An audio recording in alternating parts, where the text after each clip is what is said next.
I have a feeling that what we just did is probably going to drive the over-spiritual religious nuts insane. And I'm fully prepared for people to dislike and unsubscribe.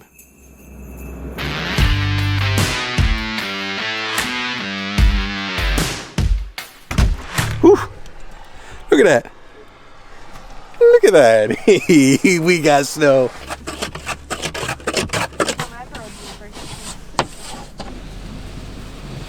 Winter, snow, it's here. I think it's time for me to start pelting you guys with snowballs. Yay! So we're hopping in the car real quick. We're heading north to Indianola because we made some Christmas cards up. Got to get those sent out. Would have got them out sooner, but my glasses are all wet and foggy. So then that gets us into today's video, which comes from a conversation that Jarrod and I had on Instagram a while back. I actually just recorded the video dialogue, so take a look at this. Hey Joshua, I've had a bit of a thought. If you're willing and risky enough to take this plunge with me, what do you say we do a two-phrase inclusion in our sermons? Okay, you've piqued my interest, but what do you mean by two-phrase inclusion? Okay, now hear me out. I come up with two phrases that you have to put in your sermon and pass it off to the people as if it's a part of the sermon, and you come up with two phrases for me, maybe Christmas phrases that I have to do for my folks. Ooh, yeah, that sounds like my cup of coffee. I love using, pop culture references in sermons. I'll start it off. How about you do the quote from Miracle on 34th Street that says, "Faith is believing in things when common sense tells you not to." Okay, that's an interesting direction. If that's what you're going to do, then you got to call yourself a cotton-headed ninny muggins. It's from Elf. All right, throwing a curveball at me. Here's your next one. I don't want to grow up. I'm a Toys R Us kid. Oh, that's a really good one. What about this? What about, you couldn't hear a dump truck driving through a nitroglycerin plant? From one of my favorite movies of all time, National Lampoon's Christmas Vacation. Okay. Now, you do realize that we've got to push this video out a couple weeks because we've got to record it on a Sunday, but we can't upload it on that Sunday. Oh yeah, man, of course. It needs to be native to the sermon, and don't try and force anything. I think this is just fun, keeping things lighthearted for our folks. Hope you enjoy it. See you, dude. Lighthearted for the folks. I'm gonna try to make it in there to where they don't even realize it's coming. Why don't you just say it? I'm the worst toy maker in the world. I'm a cotton-headed ninny muggins. Oh no, the words that come out of my mouth, the things that I say about myself, how stupid I am, how idiotic I can be. And I do these things and I'm thinking, I could at least be a little bit nicer to myself in these moments. I mean, if I'm going to insult myself, maybe I could be a little bit softer in the insult. Maybe I could insult myself like, Buddy the Elf.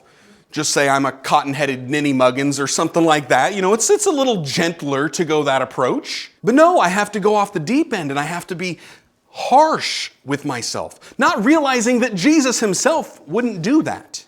Okay, so that first one, the first one that Jarrod gave me from Elf, I've got a confession to make. I've never seen the movie, so I actually had to go watch that clip to figure out what it was about and how I could tie it in. And with the message that I was trying to convey that I really felt God had kind of placed on the heart, I think it worked out pretty well because I was trying to make this point about we're often harder on ourselves because we mess up than God is. You couldn't hear a dump truck driving through a nitroglycerin plant. Well, what would happen if he came back, undercover boss? Puts on this, prosthetic thing so he no longer has a beard. He's kind of this clean-shaven, wrinkly old man. I picture him in my mind like Uncle Lewis from, Christmas Vacation, and all of a sudden he's looking at me and he's like, "Josh, you think you're a man of faith, but I don't see your faith. Where's your faith? Maybe it's because you don't hear. You couldn't hear a dump truck running through a nitroglycerin plant." Do I really believe that Jesus would behave that way, that he would respond that way, that he would start ridiculing me and beating me up because my faith isn't where it's supposed to be, because I beat myself up not realizing that I don't have to be perfect in everything. It's not about perfection, it's about progression. I mean, I think I did a pretty decent job trying to tie that in for what it's worth. Now, let me just pause right there because I want to try to explain something as well. I'm sure there are going to be some people that see what we're doing and, I don't know, think we're on the verge of heresy or even blasphemy because of what we're doing. And yet I would pose that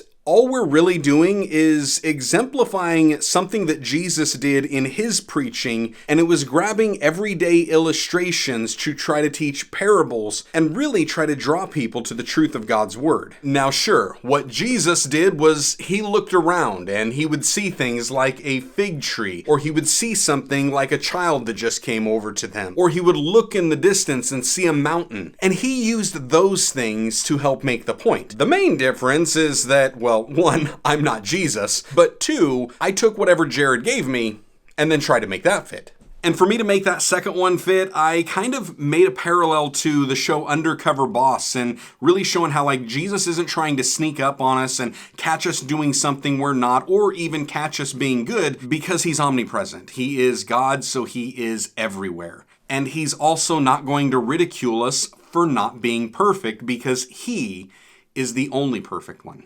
So what do you think? I would love to hear your thoughts in the comments below. Do you think that was engaging? Do you think it was entertaining? Do you think it's a interesting concept? Do you like it? Do you not like it? Do you think we were being irreverent, or do you think we were being just creative? I'm genuinely curious to hear what you have to say, so go ahead, fire away the comments. I'm also looking forward to heading over to Jarrod's channel and seeing how he did. I don't know. I haven't heard, I haven't seen. It will be interesting to find out. All right, that's all I've got for you, so I guess until tomorrow, how about you stay blessed? Actually, hey Dutchie. You see, Dutch is coming in because she knows what tomorrow is, right? She knows that tomorrow is a dog vlog. So anyways, that's all I've got for you guys. Until tomorrow, stay blessed, enjoy God's best, and I'm curious, do you really want to hurt me? Do you really want to make me cry? Say what? A dump truck and a nitroglycerin plant? Oh, the elderly couple in the living room scene. Huh? What was that? You could me.